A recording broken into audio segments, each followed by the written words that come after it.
Come on, Kemar. Let's go, Kemar. Let's go, Kemar. All right, all right. Kemar Hyman, thank you for being on the transition. This is a place where we just highlight the athlete's story, that transitions that they make throughout their journey from, when they're babies, when they're high school to college, off to the pros, etc., and out into life. So thank you for being on the transition with me, Kemar Hyman. I'm gonna go through some of your. I love to do this because it's more of a not the stroke of an ego, but to kind of show appreciation for your body of work that you've accomplished thus far in life. So hear me out, and I want to hear your response to this. So you've made it top 10 in the Commonwealth Games. You were top 8 at Commonwealth, top 8 at the Youth Under 20 World Champions. You are a 3-time Olympian. In 2012, in Madrid, the national record was 27 seconds, and you've eclipsed that, creating a national record for 9 seconds and 9.95 in the 100 meters. You graduated from Florida State University with an economic degree. In 2012, you became the ACC indoor and outdoor champ. You now hold the record at Florida State University for the 100s and 60-meter indoor. If you are receiving an ESPYs award today, what would you say to that body of work thus far? Well, you know what? As I continue, you've been a pro for almost, I want to say 10 years now. It's been. Yeah, a little bit past that, about 12 or so. Yeah, 12 years. 12 years. Right. You've been a professional Olympian for that amount of time. What would you say to that, man? If you were receiving an award right now, the appreciation award.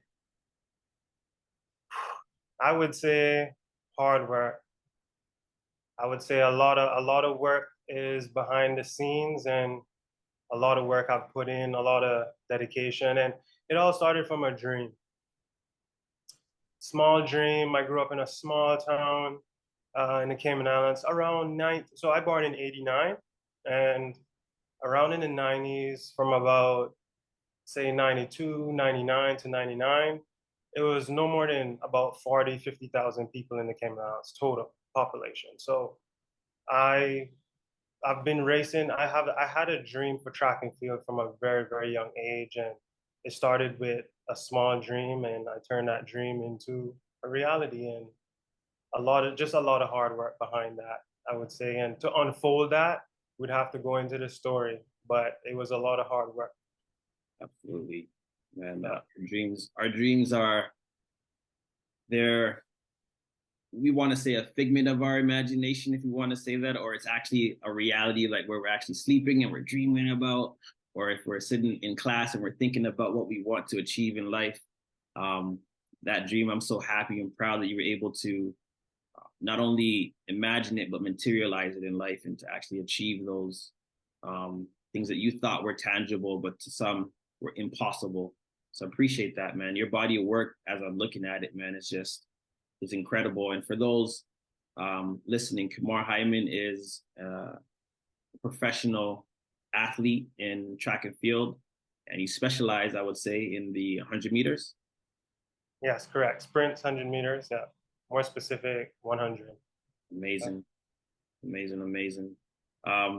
So let me bring you through the memory lane right quick, and when you see a photo, you just let me know how you feel, what comes to mind. All right. All right. Ooh. 2011.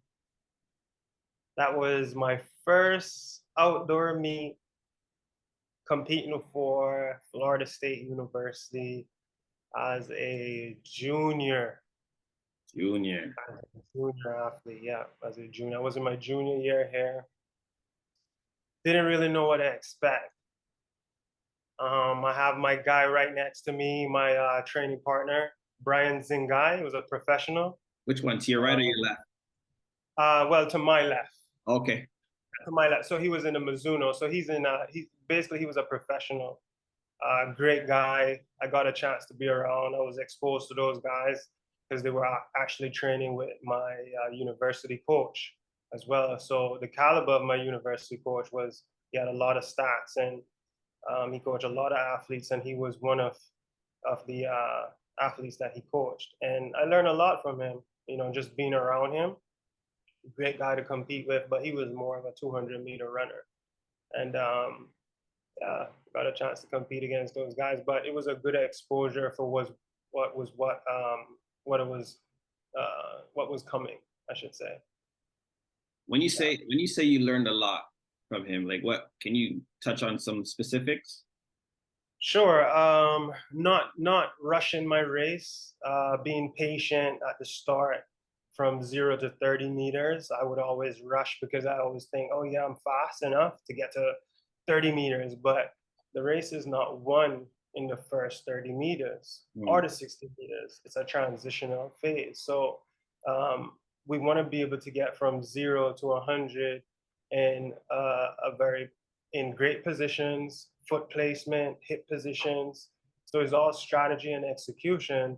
And he taught me that. And he taught me to be able to just be patient throughout my phases to be able to get a lower time.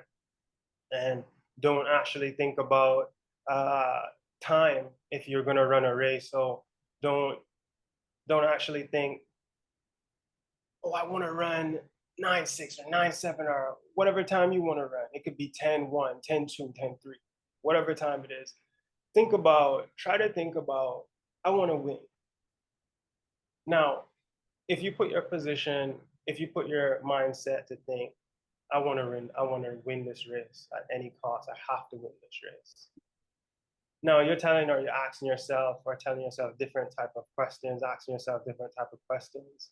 And by going in a race with that type of mindset of thinking, I want to win this race, then the time will come. Usually more than likely the time always comes. And I've proven that numerous amount of times, where in an ACC championships, in the height of everything, it's like, oh my God, I have 6 guys. I think it's like 6 lanes indoors, and outdoors is 8 lanes. So we line up 8 guys. And I'm thinking, I want to win this. The hairs on the back of my neck stands up when I'm saying it. So you have to almost say the power behind that when I said it is like belief. So not only you have to say it, you have to put it in action, put it in motion and action, and you have to believe it. And that believing part is more like you have to be able to feel the hairs on your skin standing up because you want it that bad. You want to win, and that's what it takes to be a winner. And it takes a lot of energy. And by doing that, I was able to get a great start. Perform great transition execution throughout my race, and finish the race and not know how in the world I just ran this time. And the only thing I could go back to is, okay, what did I do before that? How did I prepare for it? And not only you got to prepare for races physically, but you got to definitely prepare for races mentally. So that's a big cue. We got to appreciate people who's able to like share gems and advice, you know, when you're competing against them, especially, in the world of competition. Like, you don't want to help anybody beat you in anything, but yeah, appreciate those type of people. Let's go for another one.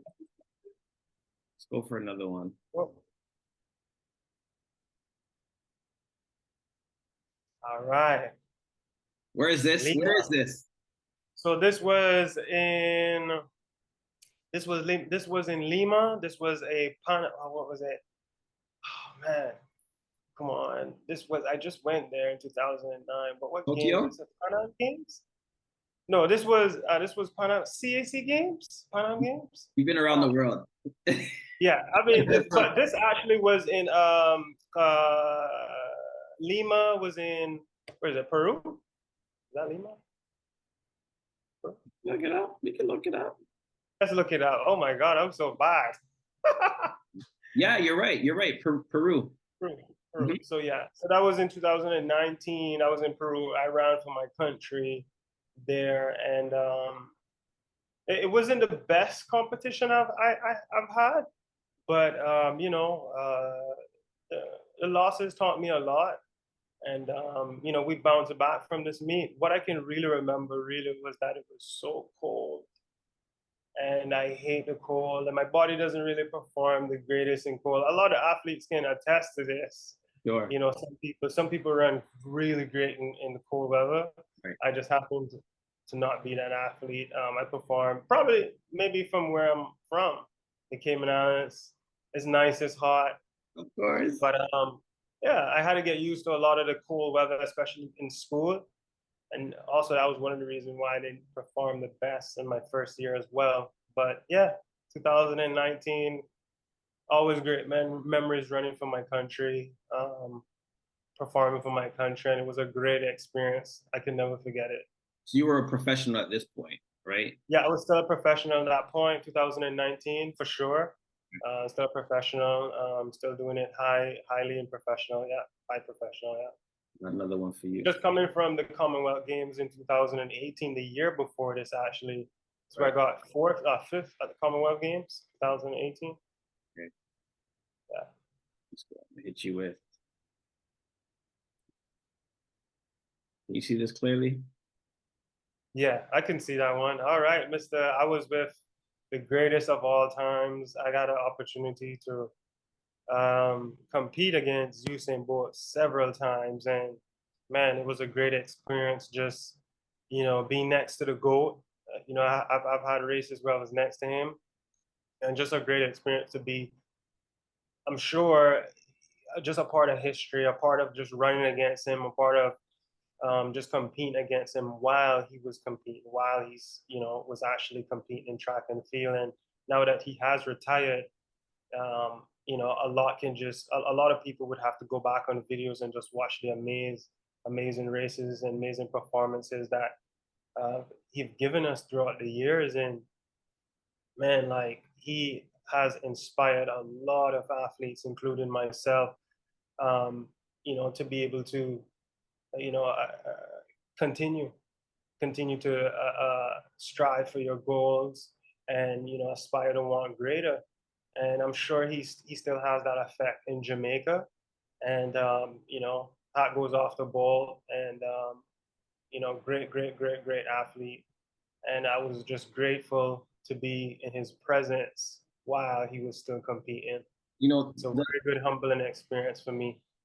For sure. The amount of times you competed against Usain Bolt, like what have you been able to take away and put in your back pocket and use? Oh man. Well, to tell you this, I took away that. Oh my God, this guy he's tall. He has a quick feet for such a tall character. Man, he's quick. And I took that away, but I couldn't actually got to use that yet. I was trying. How do I be able to use this? And I'm like, whew.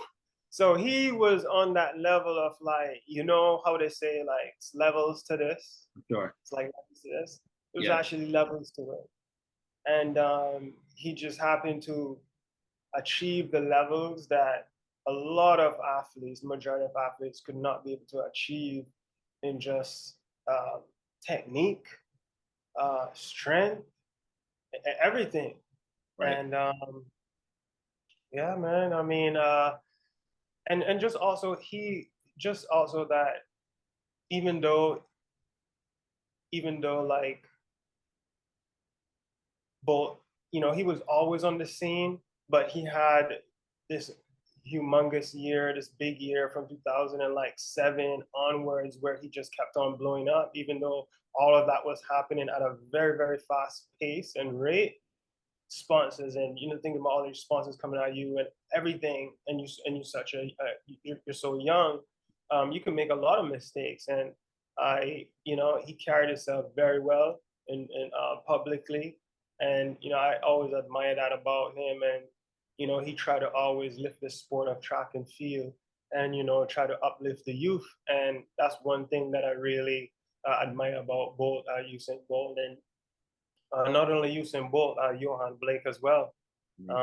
You know, I know Johan Blake personally, who taught even up till today, and he just a great guy with just want to uplift the youth, and that really touched me how that he's giving back in that way, and they really mean it, and you can see that, and you know, just by talking to them and seeing what they do, seeing the community service that they're doing in Jamaica and stuff, it really is amazing, and I'm glad that they're doing that for Jamaica and the athletes. Awesome. Yeah. What an experience. When I see this photo, I think of like my favorite like NBA basketball player, which is Allen Iverson, will always be. And I think of that moment for him when he was able to compete against the GOAT, you know, and Michael Jordan, like MJ in his prime.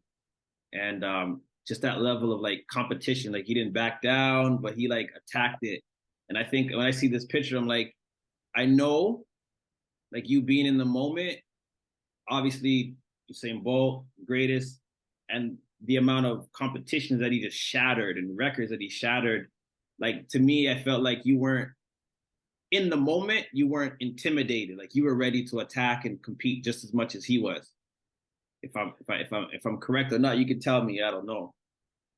Oh yeah, for sure. And actually, yeah, in this competition, it was a false start by myself, but it wasn't a false start to where it was nervousness. Oh, I'm scared. It was a point to where, oh my God, I'm getting a chance to run against Usain Bolt. I can't wait.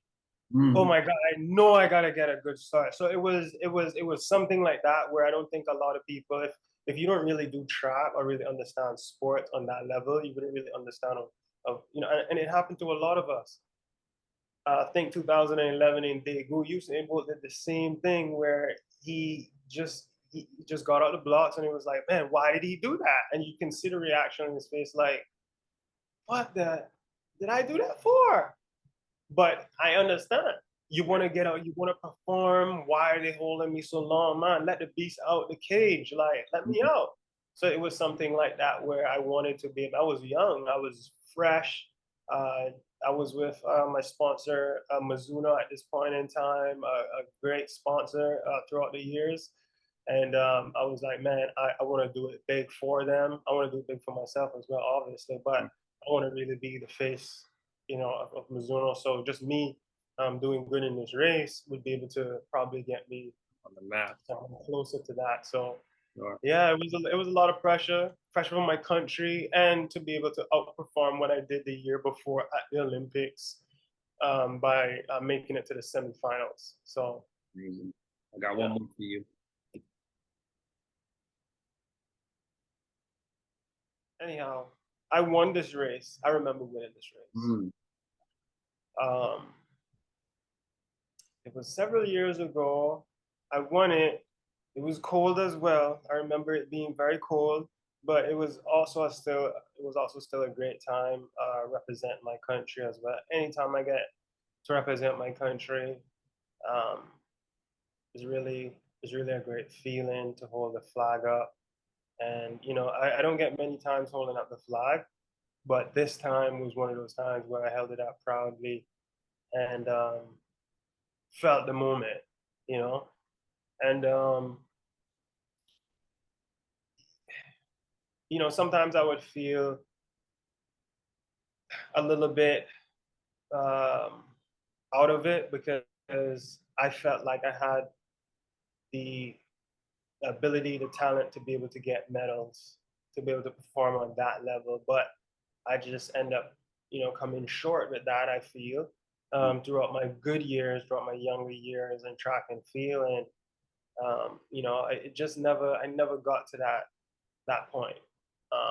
But it is what it is. A lot of athletes can, you know, be in track or a sport and never achieve probably one of the biggest goals to get a medal. Right. And you know, it was just still a great experience on where I felt.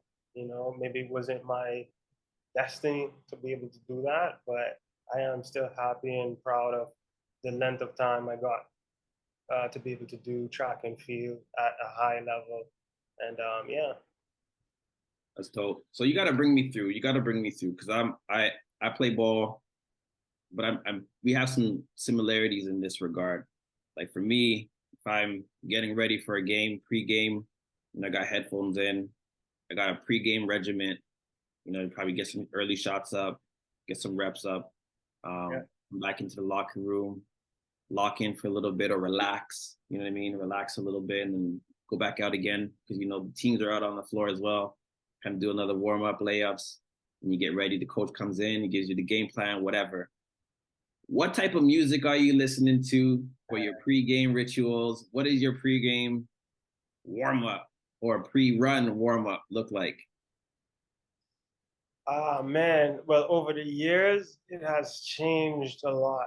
I could tell you though that when, and I feel like a lot of people would probably like to hear this, the year when I ran my fastest time, which was 9.95, I could tell you, man, like to get into my zone, I could tell you the artist, it was Fabulous, it was Fab, but it was that soul tape. Yeah. Ooh, ooh, that soul tape was, Yeah. to me, was fire. I was listening to this song called Pain. I think it was his first song on his first soul tape. It's called Pain, and I'm like, oh my god, I felt every word because at that time it was my last year. Right. Last year at Florida State. Last year at Florida State University. So for me, it was a lot of pressure. Um, I've dabbled in a little bit of races here and there throughout school. I've won a little bit here and there. The time was okay here and there, but to get that, to seal the deal, to be able to get a contract or to be able to extend my time into something else, like a professional athlete, I had to be able to lock in for my last year. And that's what I was able to do. It was a lot of pressure. I could tell you the countless times. I could tell you that just by listening to that song, feeling everything, feeling what Fabulous was saying at that particular point in time, it just made me go extra harder. So for me, music was a big part. But I had to listen to those songs where it was either down and out and I'm trying to come up back, or it was like, man, I'm gonna do this no matter what. It doesn't matter I'm gonna do this. Is either we're gonna make it or we're gonna make it. That's how it was. And that's the type of vibe I was on. And because it was my last year, I had to have a song to where it's like, yo, I'm putting up all my cards. I have to play everything. It is what it is. I'm gonna try to do the best I can. I'm gonna try to eat well. I'm gonna try to do the extra knee drive, the knee lifts that I need to do at home with my band, right? I'm not gonna go out. I'm gonna try to drink water. I'm gonna try to think about meditate what I'm gonna do in practice the night before because I know what I would have. So think about how I'm gonna run it. Think about how my body is feeling to run this workout. Like it was all about me. And I feel like you do have to be selfish in some sort of way to where, because you're trying to go after your dreams, man. Like this isn't a joke. If you don't get your dreams, that's your fault. It's up to you. It's up to you. If you're going out late and staying up late and doing stuff like that, and then you say you want to be or have a medal at the Olympics or win or whatever it is, and you don't do everything it takes or try everything it takes because it's too hard, then you don't really want it. You don't really want it. Then that's just how I saw it. So I had to really do what everything it took, and that's what I did. And guess what? It worked. So, like it's worth trying. It's worth like even if it's a 50-50 chance, whatever it is, but there's a chance. It could be very high too. But I don't know. But the one thing I did was stay committed and I tried. I tried to do the best things I could do. And I tried to do the knee drives try to do the extra abs. I tried to finish the workout, do what I have to do, listen to my coach, take every advice, be a student of the sport. And it worked. So at you either Florida State or you as a professional, what is the worst workout that you have to go through, and what is one of your favorites that you actually like look forward to doing? Wow. Well, I have I have a lot of workouts where I don't like. But there's this workout. I really got so mad that I just walked off Walked because off. I walked off. Well, I didn't really walk off. My coach like kind of like send me home because I was trying to tell him I ain't doing no more. I'm dead. How can I do another set? But it's called the 150 150. Okay. So it's like a broken 300. So he tricks the mind. So instead of you doing 300 meters and get time in like a 40 or whatever time, 38, whatever it is, he breaks it up and you do 150 150. So you're 17 seconds. We're supposed to run in 17 seconds. So we're running 150 at a controlled pace.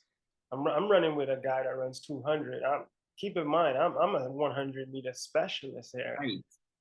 I'm running with a 200, so I'm running with that 200 strength. And he's like, all right, I want you guys to run together. I'm like, all right, no problem. I'm trying to tell him, let's run in the time. A little bit faster, but not crazy fast. Right. So first 150, we ran. Oh my God, he killed it. And he made me come in extra faster. That's the thing. So if he's running super fast because he feels good, he's gonna make you come in extra fast as well. Exactly. Because no one wants to be far behind. That's the thing.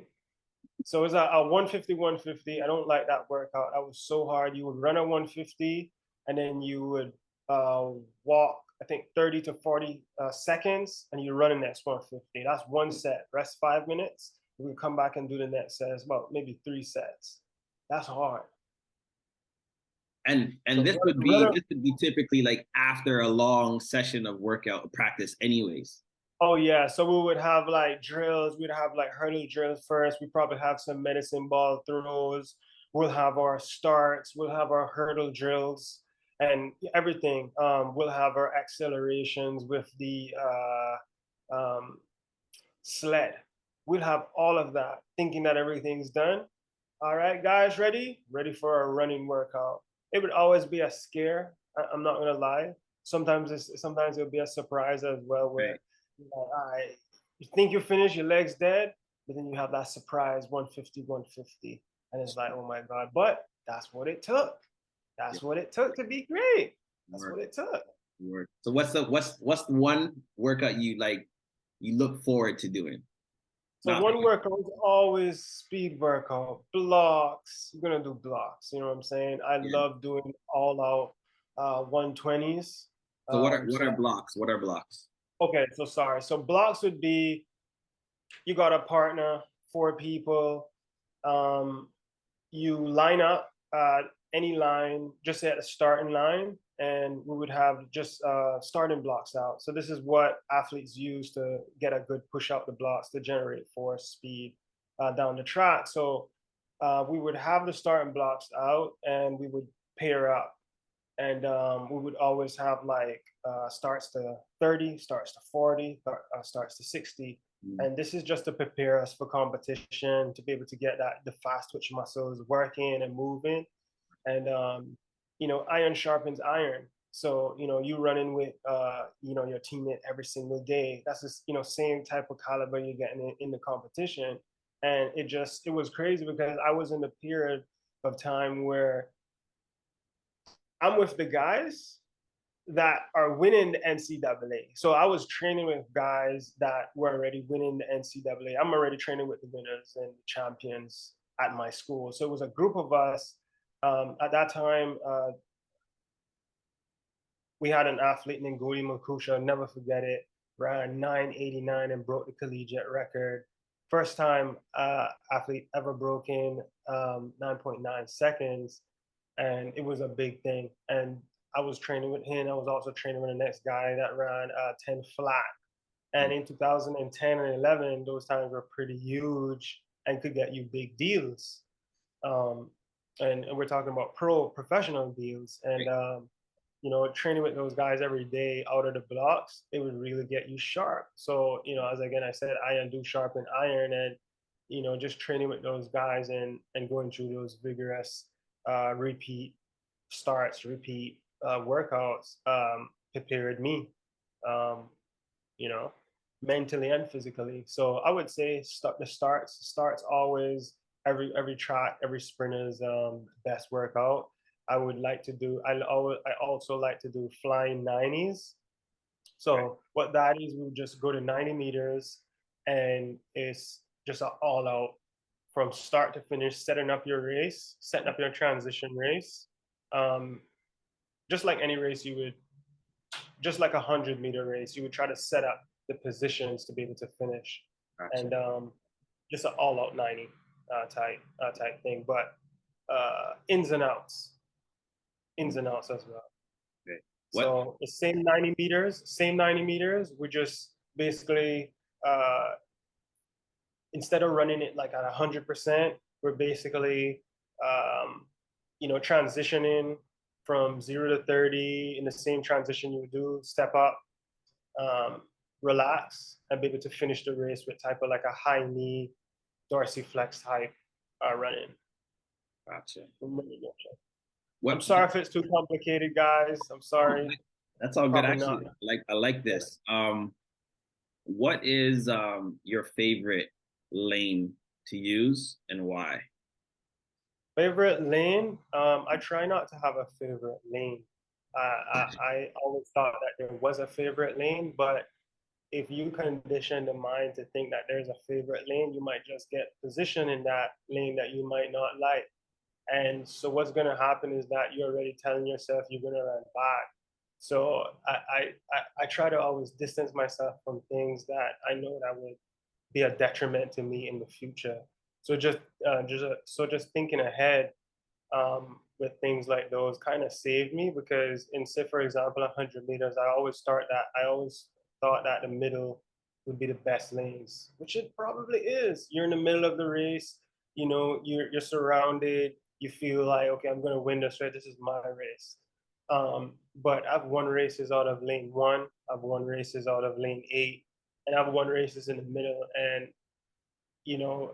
I always just try to train my mind into thinking, okay, if I was in lane 1 again, like, how do I be able to give my best race? Right. And at the end of the day, it's just a straight. So I kind of like try not to put my mind, okay, this is a good lane, this is a bad lane. Because I've seen guys do amazing things out of, like, even in the 200, lane 8 or lane 1. So it's about a mindset. But if I really had to choose in 100 meters, I would choose anything from lane 4 to 6. 4 to 6. Okay. In 100 meters. Yeah, for sure. All right, so we'll take you back to Cayman Islands, where you grew up majority of your life. What was track and field like then? Like, what made you gravitate to track and field and not soccer or another sport? Why was it track and field growing up in Cayman? That's a great question, Kay. You know what?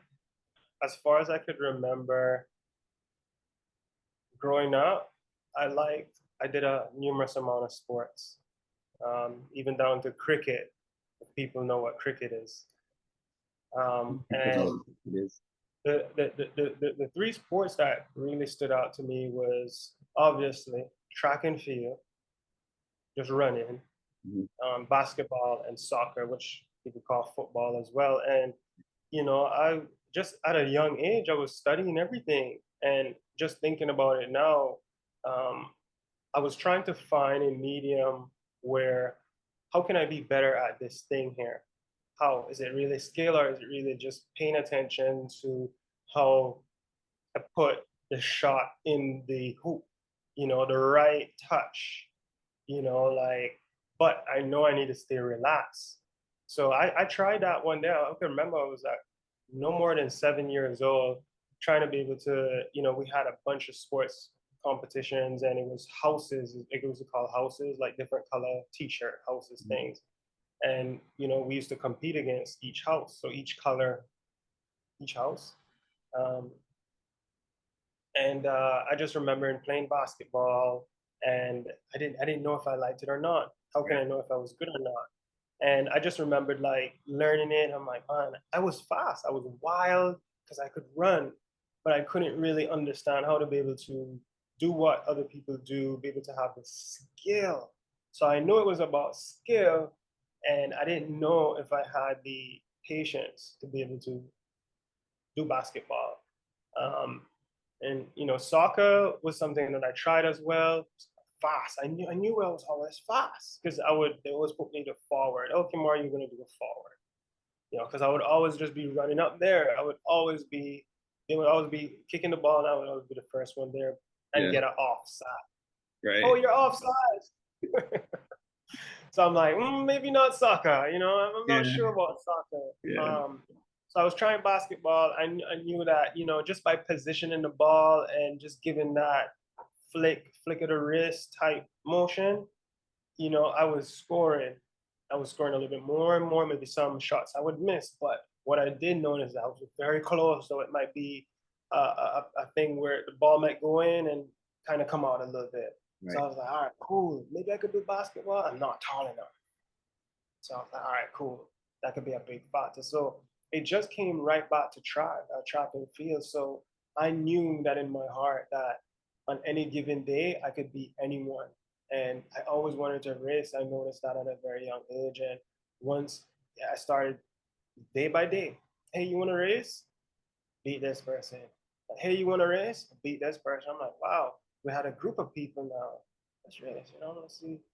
But I wouldn't be in the back. I would be in the front because I wanted to give myself every opportunity to be able to win the race. Obviously, I can't win it from the back. So I couldn't understand when we lined up, why would people be behind other people? That's not giving them a fair chance.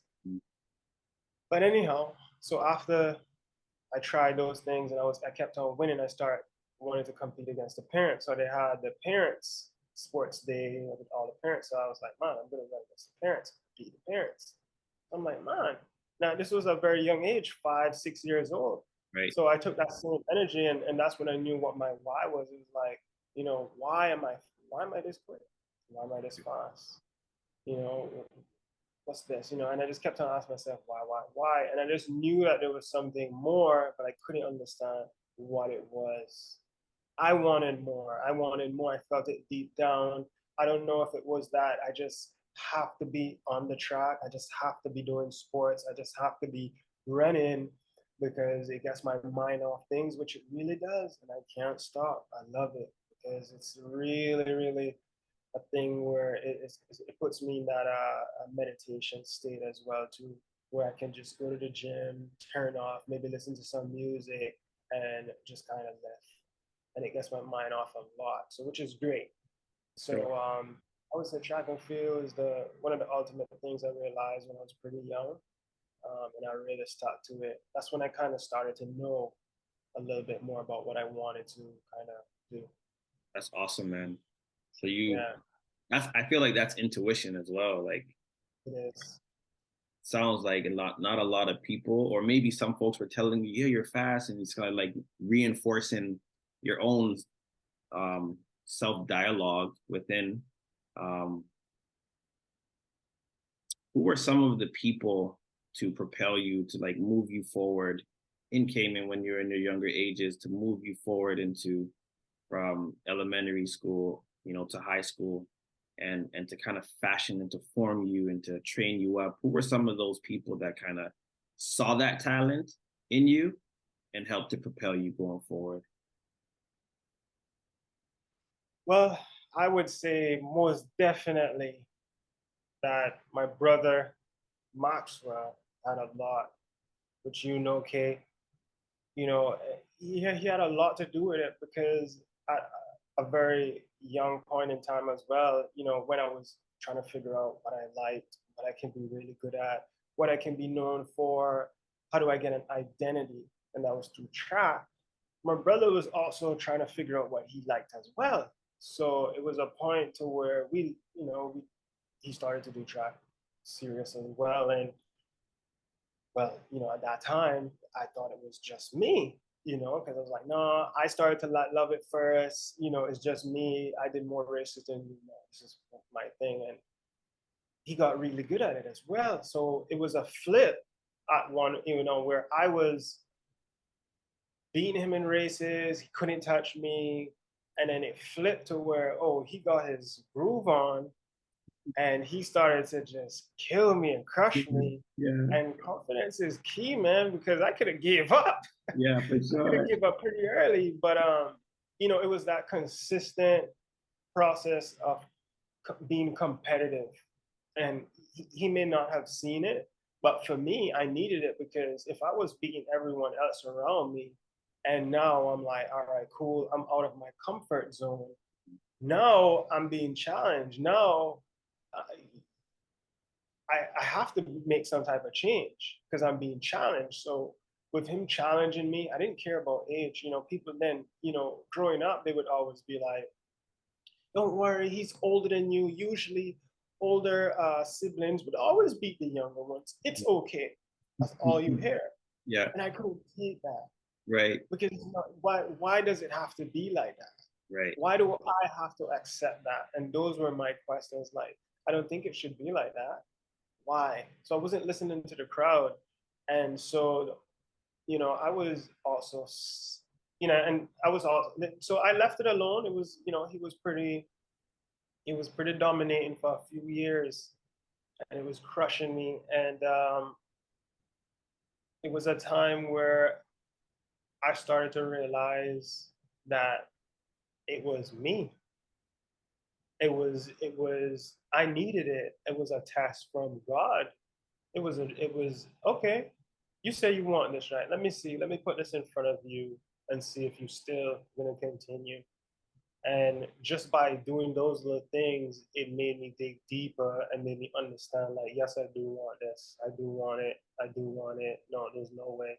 I had to go. And then it was a point in time where Max was beating me so much to where, and he was one of my biggest influences, if I really had to say, just growing up in a country with only 40,000 people, where you're beating everyone in the schools and you're thinking that, man, nobody else could beat me. And then getting the nickname of, you're pretty fast, but you have this thing called interprimary where all the primary schools now would compete. Let's see if you could handle that. So it was another challenge for me after being the parents. Right. So I was like, okay, there's another level to this. And I would always be scared because I never wanted to face my brother in a race. And I was glad that he was older than me so I didn't have to face him because now I knew that he was beating me. So I was like, okay, let me face these other people in my age group because it's my age group. So it was something where I would duck and think that maybe I should go into a next event. What's the easiest event I could get into where I could shine? So I was trying to like find places to where I can go into, and the only place was hard work. That was it. Straight up. That's it. The only place I found was hard work because no event, I'm telling you, no sport is easy. Or you're just gonna lay back in your house every day and you're not gonna reach it. You think you're gonna go anywhere? No. Yeah. You have to be able to feel uncomfortable and get comfortable with the uncomfortable. That's definitely the only way for me from what I've seen. So share with us, man. You're crushing it in Cayman. Obviously, Maxwell has been a big influence on you in so many ways, motivationally, inspirationally, competition-wise. Who were you being recruited by while being in Cayman, and why did you and Maxwell select King College as that pathway to go through the States? Well, man, so called now King University. It had a history of accepting, I would say, athletes from the islands, more specifically, athletes from the Cayman Islands in different sports, basketball and soccer. So we had seniors, uh, older seniors, and people that have graduated from King University went there, graduated, did sports, and came. So it had a history of that. So I felt like with the coaches, old and new, they just kept the transition of bringing in, trying to just kind of create that relationship with our federations and kind of get athletes from A to B as like a stepping stone.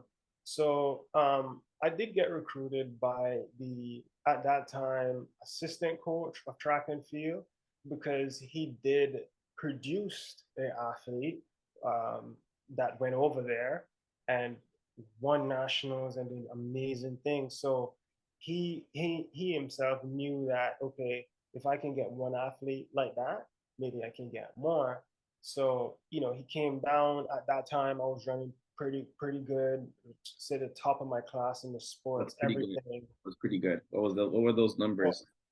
Yeah, so at that time around 2016, so I was now breaking junior records, running 21.3, 21.2 at 17, running like 20.9, 21.0, and 10.50.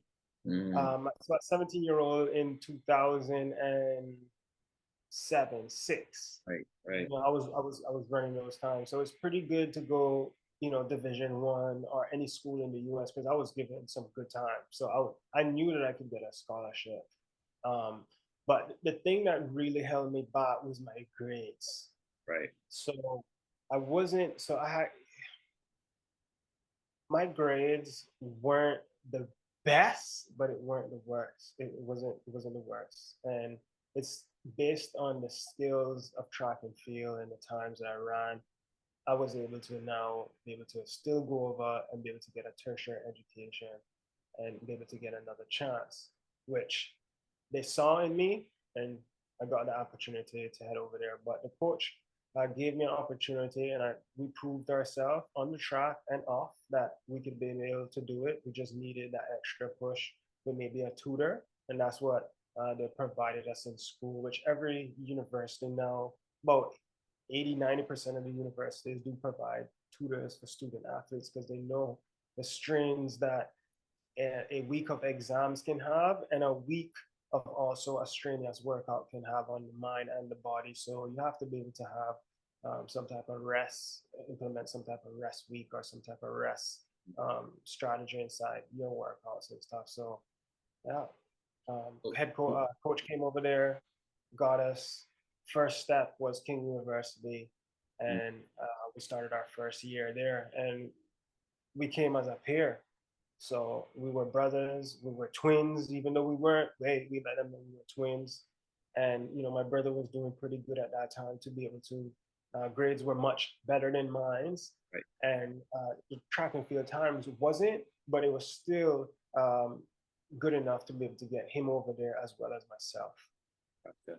So it sounds like you took that as like an opportunity of, well, more or less an opportunity, rather than like I'm going the junior college route, as opposed to straight out to Division 1. Am I right in that kind of assessment, that you took it more as an opportunity and not anything to kind of hiss at, because you're going to take this junior college route rather than just going straight to Division 1? Yeah, it was well, you see, King University was a NEIA. It wasn't necessarily, it was a 4-year college, not a 2-year college. So it was a 4-year, it was an NEIA at the time, now a Division 2. And it was everything was an I looked at everything as an opportunity, and um, seeing what the athletes before me did, I see the potential of what university can do, what exposure can do. So I only wanted to get off to be able to have the opportunity to do better. And that was my only way to be able to get off to do better. And yes, I did think about it every step of the way. Even in college, I thought about it being an opportunity, and opportunity to get to the pro level as well. So I used me just something where a lot of people might just see small, oh, you just want to go to college, you get an education. No, no, no. I wanted to use I want to use up all my resources, use up my opportunity to be able to, yes, get over there, not only get a degree, but get something sensible like economics, and then to be able to use um, the sponsor a scholarship to be able to um, become a professional in the end. So it was an opportunity for sure. So it was, yeah, it was a big opportunity. Was that the first? Was that like your first exposure? Not just visiting, but like more like living there. Was that your first exposure to the U.S.? Oh, for sure. It was going to school, yes, but not necessarily my first exposure. We went numerous amount of trips. I remember even a trip where we went to Miami where we had a family reunion. Remember, Kay? Can't forget. I can't forget. Never forget. First time meeting you, man. My This goodness. guy from Canada, and it was like, I don't know what you had. It probably had a hat. It was turned to the side, and he was like, "Yo, yo, yo, what's up, man?" I think the first thing I ever heard you said was, "Yo, yo, wagwan, man, wagwan, man." I was like, who this guy is talking about wagwan? I was so shy. I was Yeah, so you shy. guys were quiet, man. Quiet. Like, oh my God, we never seen so much family in our life, but you were like always like just around and you know everyone. I was like, man, how old is that guy? Yeah, I'm like, you guys How look old just is like that me. You guys are young too. What's good? guy? For He was my sure. age, and I was like, man, you just like confident. And I noticed that about you, and I always was, man. I said, Max, you remember that our cousin? Like, you remember his name? You would always be like, because you were so confident when you were young. I think you had braids as well at that time, man. I did have braids. Talk about braids. Oh man, sorry, damn, I didn't want to digress, but what was the question, man? Okay, I What was forgot. okay? Sorry. So it wasn't your first exposure to the United States, but like just Oh yeah, living there. Now you're living in Tennessee, where your living college was. living in What was that Tennessee. adjustment period for you? Oh Um, man.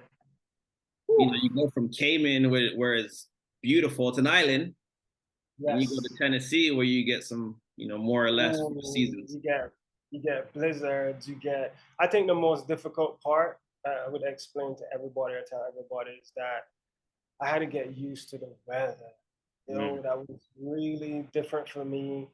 Running and competing, training in, the hot weather was what I was used to year round, all year round. And just going to a different, getting the opportunity to some people, it might look like probably icing on the cake. right. But it's really rough, it's really a rough journey to where you want to go. And that was something that came with the goal I wanted to achieve. And I had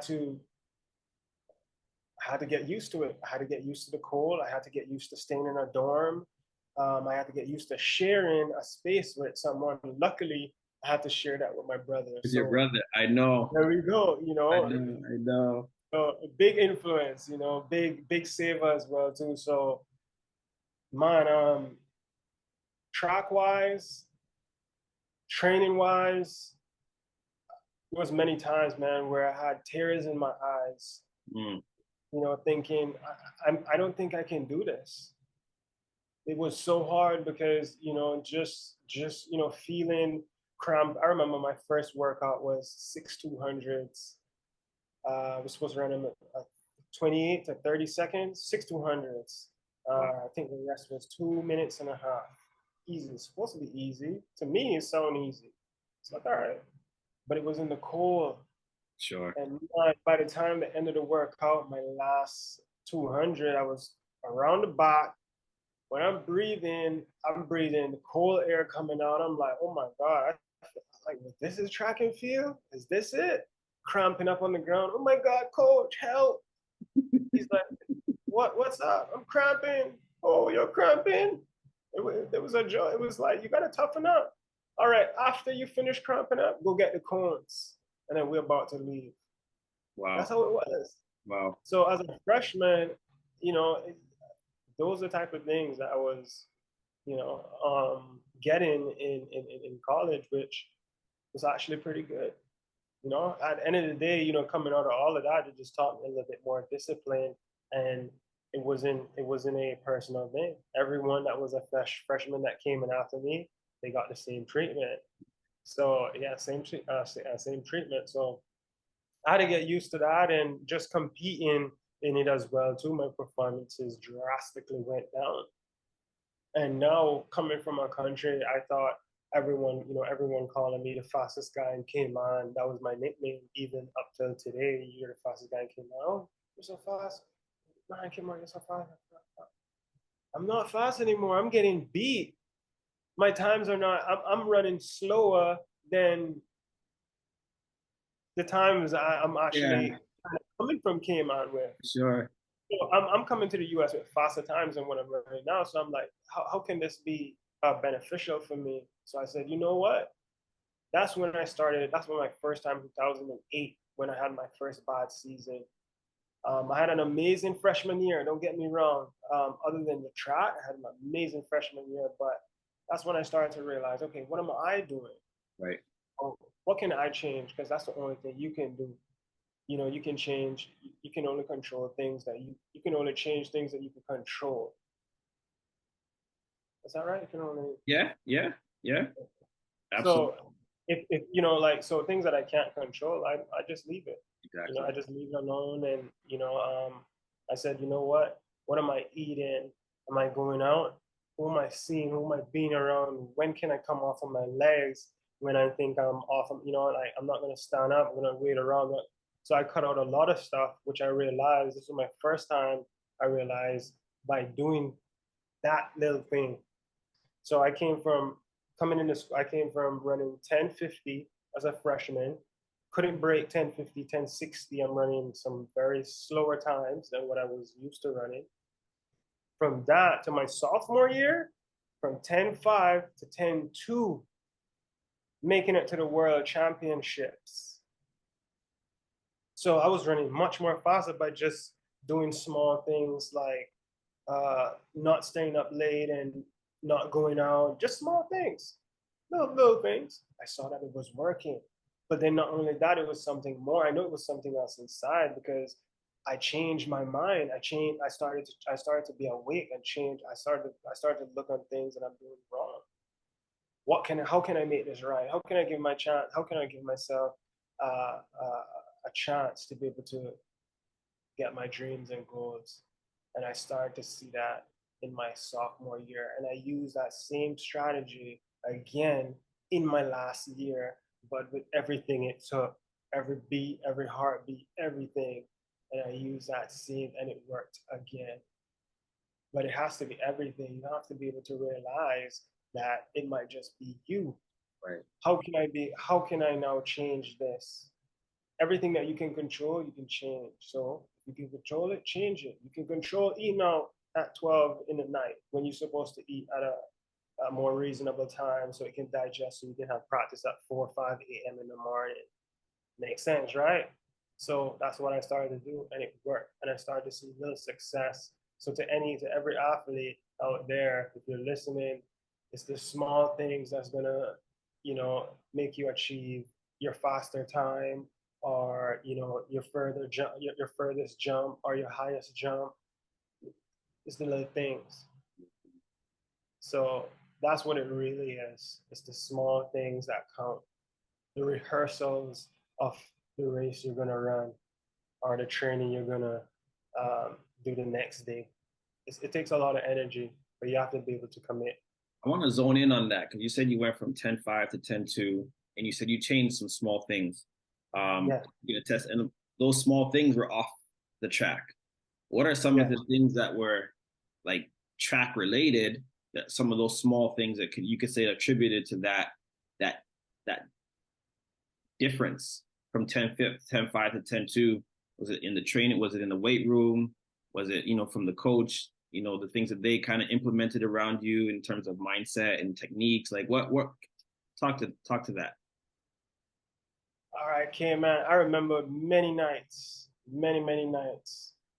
where we would go to practice in the afternoon at 4 o'clock. I think practice would start at maybe 3:45. So just call it at 3:45, sometimes until 6 or 7. we're trying to eat dinner around that time. Right after that, we would have study. We'd have to be able to have studying where everyone goes inside the room and basically to study. You have to get your homework done and everything. And I remembered going through that. K, oh man, K, I lost my train of thought. Okay. We're just talking about like, because you talked about those small little adjustments you made. Okay, yes, this is where I was going. So we would have study. I forgot it was study lessons, study something, study. We would have to go there. Okay, we would finish by 9 o'clock p.m. Right?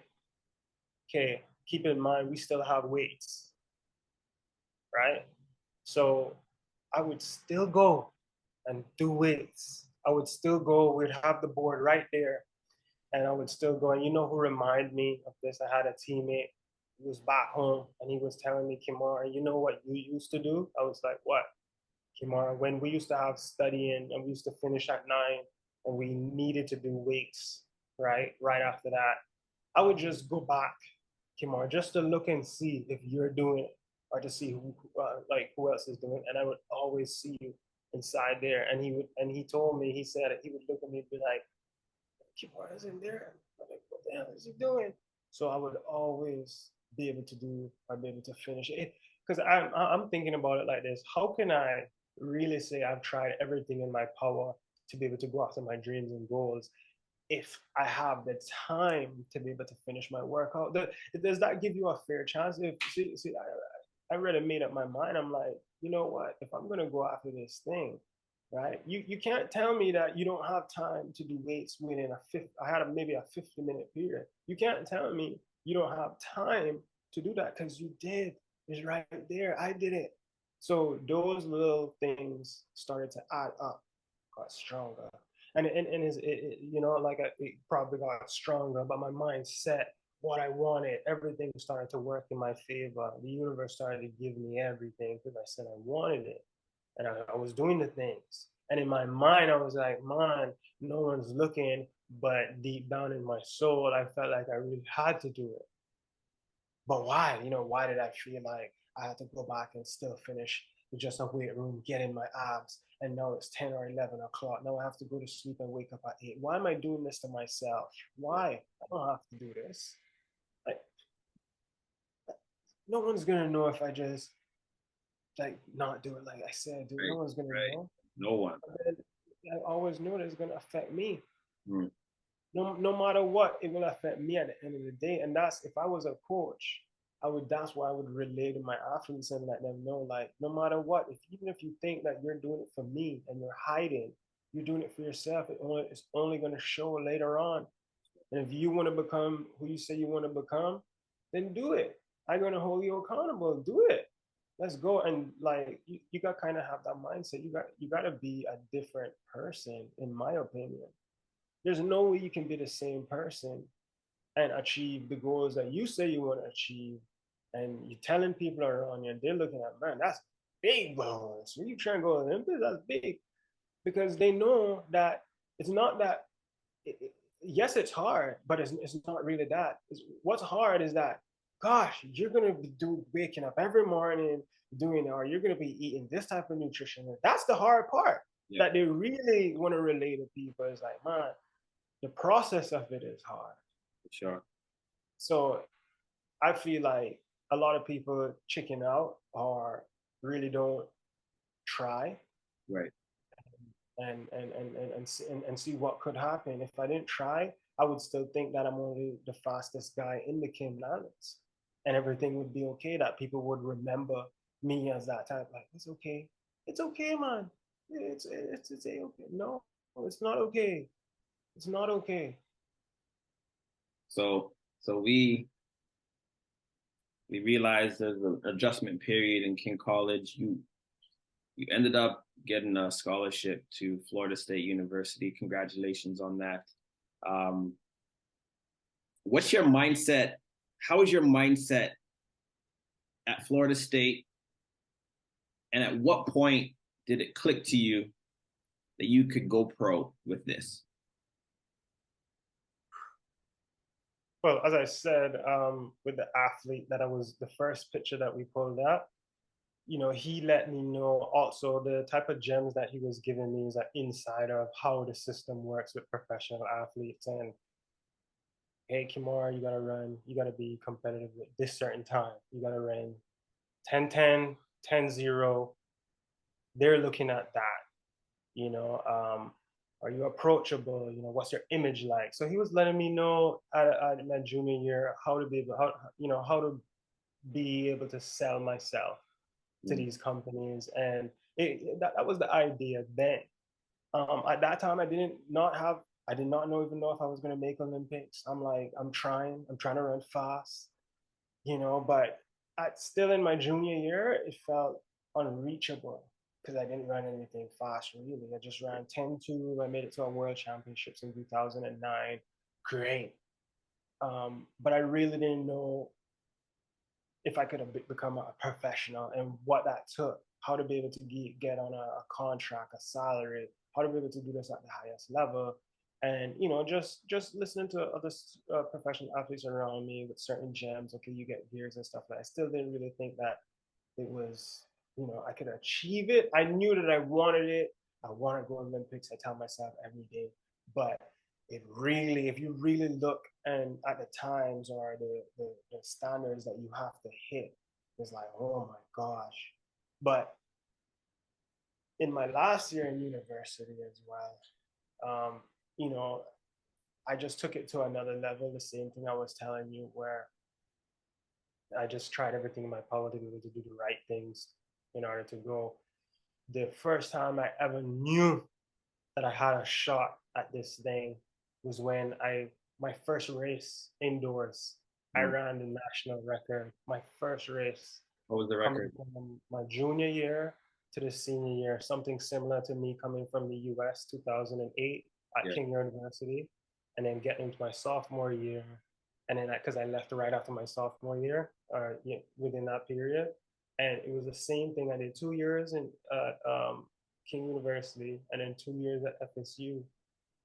And in my last year, I started to know, like, okay, cool. Indoors was where it happened. Ran a national record indoors, and I was like, okay, there's a possibility. There's some type of spark here. So it actually really happened in my last year, which was very scary. It was very scary to understand the pressure that you're under. Basically, I looked on it like this, Kemar, if you don't perform, if you don't put this together in your last year, if you don't use every energy that you have to do good and to do this, and say you give yourself the best shot you could ever, so that you tried everything that you could try, you have to be able to do this. And I said, okay. I ran this time. Let me see what I can do outdoors. Now, I was trying to always prepare myself because I knew the amount of energy it took. Right. And I don't know if in track and field or in basketball it's the same for UK, but for me, it just takes a lot of energy. I have to build up this energy like throughout the year. So it's a yearly thing, year and year. And I was doing this for 10, 12 years, year and year. And I'm at this point right now, if I had to tell you, after the 2024 Olympics, if I said I want to go for another Olympics, I would be lying to you, man. The amount of energy it takes. I'm like, you know what? I feel like, no, I just want to get into something else where I can give back. But throughout the years, I was just kind of gathering that energy, you know, especially in college, to be able to run the fast time or to be able to make the Olympics. And actually, my first meet indoors, coming back to this, my first meet indoors, I ran the national records. My first meet outdoors, I ran the national record. So my first meet made me knew that made me understand I'm going to the Olympics, man. I'm going to the Olympics, man, because I ran the standard. Right. My first meet. Yeah. So everything after that was icing on the cake, was gravy. That's when I started to win outdoor ACC championships. That's when I started to run the national record, because I got the Olympics out of the way. I don't need to worry about the Olympics anymore. And the thing about it is when I say is coming back to change your mindset, I wasn't really even thinking about making the Olympics. I was just thinking about winning. And the time came. So think about winning the race. And that's something that my coach taught me. Like it blew my mind. I was like at the race, I'm like, man, I'm gonna run a fast time because I need to run this time in order to go to the Olympics, so on and so forth. But just going through that and trying to be dominant, and when you hear a coach come and whisper in your ears and say, hey, what I want you to do is think about winning the race. Don't think about time. It just changed your whole mindset. And you're like, what? Your brain started to like challenge you. It's like, hold on, what? So I started to think about, I'm like, what did he just say? He said, think about winning. If you think about winning, the time will come. And it's so true. If you win a race, the time has to be fast. Right. It could be slow, but you're winning a race, it's ahead of everybody else. But usually the time will be fast. If you think about that, I gotta come first. I gotta come first. This is my race. Why can't it be your race? Why can't it be my race? This is my race. This is my time.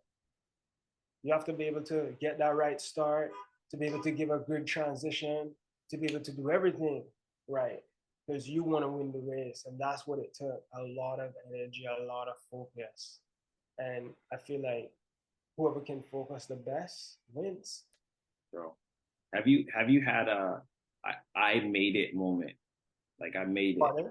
Have I you made had, it moment. yeah. I made it moment.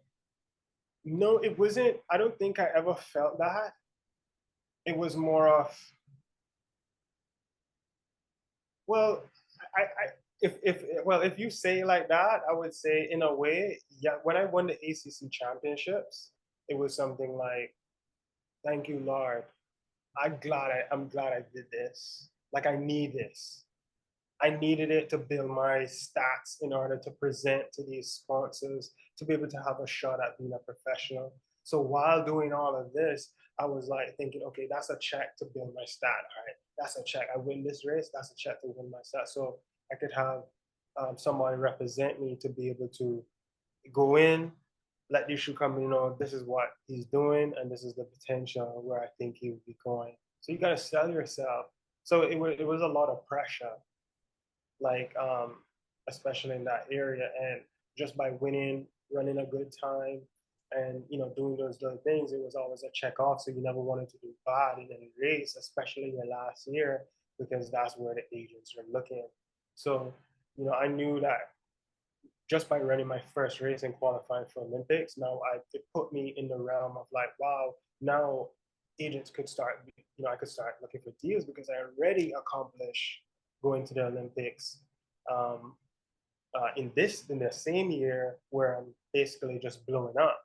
And I ran, and in order to go to the Olympics at that time was about 10:15 or 10:14 or something, or 10:17, around 10:14 to 10:14. I was like, wow. So I'm going to tied the Cayman national record.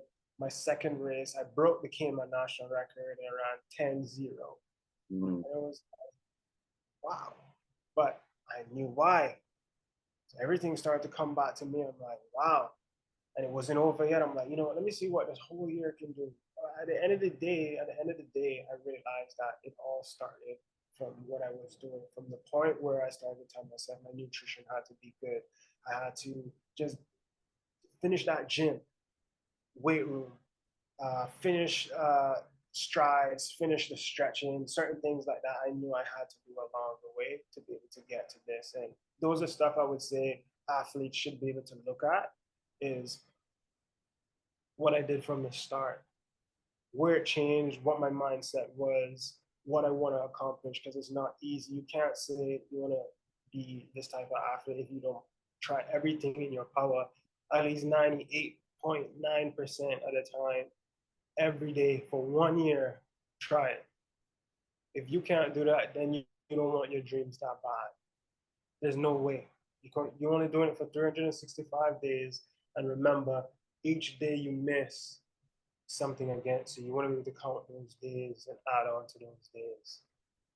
You want to be able to keep doing that. If you got to work on your mindset in the morning and train in the afternoon, you got to keep doing that. You got to keep doing it. And just for 1 year, try it. as a professional, um, where did track bring you? Like around the world, but where? If you can remember, just off the top of your head, man, just spit out a few countries. And when you do, think of highlight your most favorite countries and cities that you've visited as well. Wow. I may even forget some, to be honest, but if we had to go to continents, let's go. I've been to Africa. Mm-hmm. Some smaller countries, Caribbean countries, Trinidad. I've been to Turks and Caicos, obviously Jamaica, Bahamas. I've been to Brazil. I've been to Australia. I've run in Amsterdam. I've run in London, England before. I've run Switzerland, Sweden, France. The craziest place I thought I went to, where I had completely, it made me feel like, oh my God, I'm all the way here. Like it just hit me all of a sudden, and that was in Slovakia. Slovakia. Wow. Slovakia, and I went to Slovenia. Mm-hmm. And it just made me realize, I'm like, oh my God, like I'm all the way here. If anything happens, I'm like, I'm all the way over here. So it just kind of made me like, but then to see a lot of people that I train with in the US also there, it kind of brought me back to reality, like, okay, cool. We on a mission, everybody on the same mission. And we gotta do, like, people may be different places training in Europe. But we all got to compete at this location some point in time, and it was a great experience as well as a professional, just like being around those professionals and stuff like that, getting exposed to them.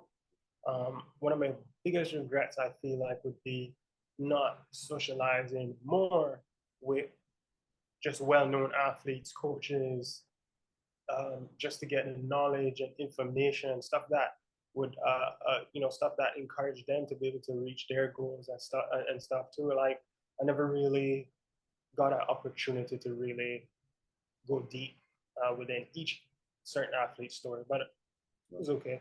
All good. Tell me what it's like growing up in Cayman Islands, traveling the world, representing Cayman Islands, a place where you're running around and competing against your friends and whatnot, and going to restaurants, doing errands with mom and dad or whatever. What's it like representing Cayman Islands on the national world stage?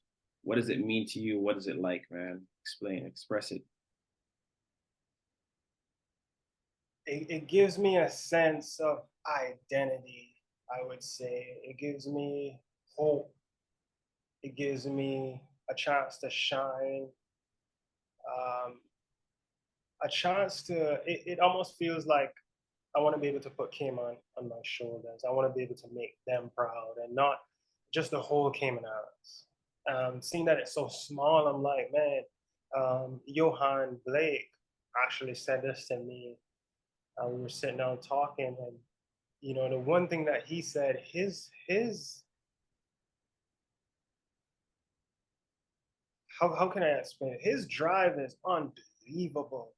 I'm talking about my drive and what drove me, and I could feel the hair in the back of my neck standing out while I talked to you about this and stuff, because that's what really, like, was driving me. But when he told me this, we were sitting down and talking, because I wanted to really, just being around people, success rubs off. You just got to be able to kind of like pick it up. Success rubs off no matter what. Like, you're around people that's successful, it will rub off. You just have to know. And I was just talking to him, and he said to me, he said, man, Kemar, he said, because we were doing hurdles, we were doing jumping hurdles, jumping over, and I was jumping at a certain height, jumping over to where it's comfortable and stuff like that. And he's like, Kemar, come on, put it higher, man. We got to be able to jump over it higher. I want people to get that power, go higher. And I was like, no, Blake, just keep it here, man. Legs tired from a crazy workout. He's like, nah, let's go. I said, man, you know what? You gotta be able to put Cayman in your back. You gotta be able to put them on your back. I put Jamaica on my back, and I ran with that. And when he told me that, I'm like, what? I put them on my back. So when he said that, man, it was so deep for me because he said he made it to where he wanted that pressure. He wanted the smoke. He wanted all of that on top of his shoulder because he wanted to overcome. He wanted to be able to tell his story and be able to inspire other people because he felt like he can't do that. And just by him saying that, he said, I take on everybody on my shoulder. You know, like, it's okay, I take on everybody. That's how I feel in my country. Like, I go into war. And it chilled me. And I'm like, that is exactly what I need to do.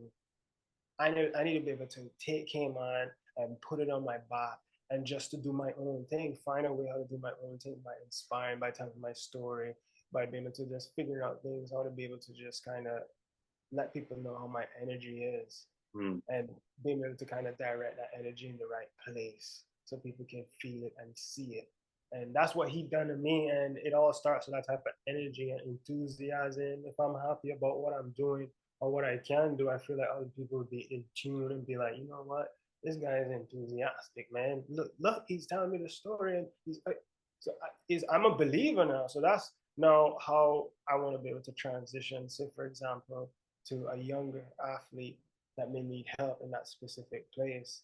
You know, like being able to give him that type of energy and say, look, you can overcome it, but you have to be someone else. You have to be able to change your mindset and, you know, change your environment if you need to achieve your goals. Because, you know, there's going to be times, instead of saying, man, look what the devil put in front of me, man, look, see, I can't do this because I having all these drinks around me, and my college roommate drink a lot, so I have to drink because I see they having parties all the time. So it was hard for me. No, you don't have to do that. You don't have to do that. You have to be someone else. Show me that you can be someone. No, I don't have to do that. I'm not drinking because I was around that. My college roommates were on the track team. I didn't want to snitch on them and say, oh, they're drinking, or they're doing whatever they gotta do. I had to bear that. I had to bear those parties. I had to be able to sleep on Friday night so to wake up Saturday morning and still be teammates with these people because I just wanted to be there. I wanted to have the opportunity to be able just to be there at Florida State University to get what I need to get. And those were the things, those were the hurdles that people would call, look, see, the devil put that in place. It might be God. It might be God putting those things in place as a test. You ever thought of that? So again, changing how I think about things so it could benefit or work in your favor. But if you think about it like that, you'd be like, you know what, that could be right as well. Maybe God, it is a test. It's a test from God. See, God put this in front of me. This is a test now. And my brain switching like, am I ready for it? Am I ready for the next step? Because I know that I want something more in life, something better in life. But it's not going to come easy. There is always something that comes with it. Maybe a death, maybe something bad. You know, always something, give and take. So if you want something more, it's not going to be easy. And I know that. So how do I prepare myself? I prepare myself by thinking that, no matter what, when I already there mentally, now when I get there physically, if people look at me and like, wow, how are you this certain way? Like they wouldn't even understand because I've been preparing myself mentally for years and I got there mentally. Now it's just catching up physically to where now if I'm in the spot, okay, this is how it's gonna feel. Fine, don't panic because we know what the goal is still. And there's always gonna be things like that in life where it's gonna be thrown at you. And you have to be able to realize and wake up that, this might be a test. It has to be. So I got two more questions and we wrap it up. Okay. You know, not many athletes are able to make it to the professional stage. And, you know, I'm sitting right before one right now who has been able to, you know, achieve that, that feat. and their dream to play professional, not just for 1 year, but, double digit plus. Looking back at your career now, obviously you're on the transition. It's like, it's easy when you go through a funnel of life from your younger age. You go from, high school, then you got something planned for you. That's where you're going to go, which is college. Okay, you went the JUCO route. Boom, you go back to university, Florida State, you go to the pro. What's this next transition for Kemar Hyman? What does that look like for you? And in light of success? Yes, for sure. Great question again, Kay. Yeah, as you know, I said before, I did track for about 12 years, still currently, running even in this year as well. And, I got a chance to do track and field for a numerous amount of years. And within that time, my heart, right now, I would say my heart um, definitely wants to stay within the sport somehow. And if I can't compete anymore, um, I feel like I really want to be some type of mentor. And to be mentoring this sport, it all grades down to being a coach. That's where my heart really desires. If I'm trying to give back, if I have this knowledge coming from a small country, as again I said, growing up thinking that I'm the best athlete there, 50,000 people. If coming from such a small place like that, um, if I had the opportunity to be able to go back and give back as a coach in that way, I would want to give back in my country because I do think that they need help. Um, because of just the transition I've come through, being able to not thinking I'm gonna ever come off the island and excel my dreams and stuff. I want to be able to the knowledge that I've learned over the years being a volunteer coach as well, and just working with top level coaches and just getting that type of exposure and experience being at the Olympic Games. I feel like it would be a big disservice to me not to be able to give back some type of knowledge in track and field in that way. And I feel like the best place to give it back to would be back home somehow. And that's something that I'm working on to be able to do something like that. But not only that, just to be able to give back in the sport as a coach, and anywhere possible that I can be able to mentor, instruct, teach, guide, maybe be a father figure for an athlete, student athlete. I want to be able to do that, but to be able to do it with a great mind, soul, heart, to be able to feed the athlete great information at certain levels as they grow as well, to be able to apply certain knowledge as they grow. And I believe not just kind of giving the athlete everything just one time and eat everything. The fastest way to eat an elephant is step by step. And I want to be able to give the knowledge to them as they grow and as they accept it. And I feel like I can do a wonderful job there because of the enthusiasm that I have, and because I've been through the system, and I know what it takes, and I've been there. And things that I may not have accomplished, like winning medals, even though I know that I had great talent, and I know that I could have done it, but I didn't.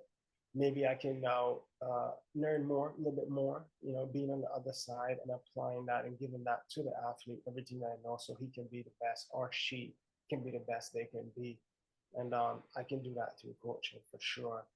But the main thing is to change lives, man. Even if that's in any other thing that I do, I want to be able to change lives and be able to help people in anything that I do next.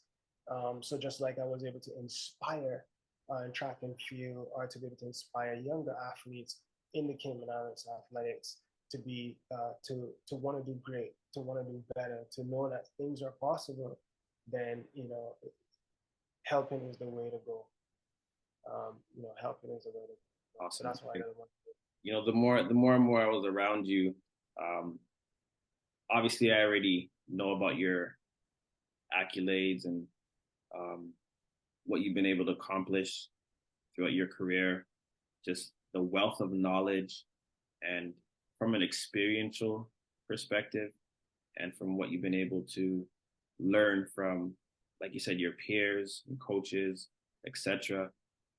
That putting that aside, I think what really I'm connected to from you is your heart. You know what I mean? I think you have a heart to give back. And I think that is one of a key component in wanting to give back in the capacity that you see yourself one day, giving back through. So all the best to you.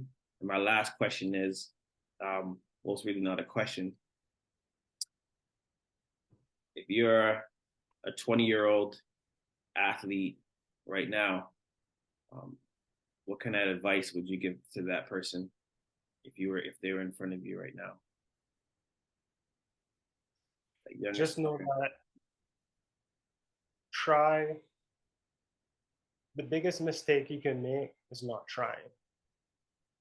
I would say if we're talking about you want to get to a place in your life where it's different, where you make big steps in your life to be able to actually help and be able to inspire other people, you have to be able to make the change and be able to become and be someone else.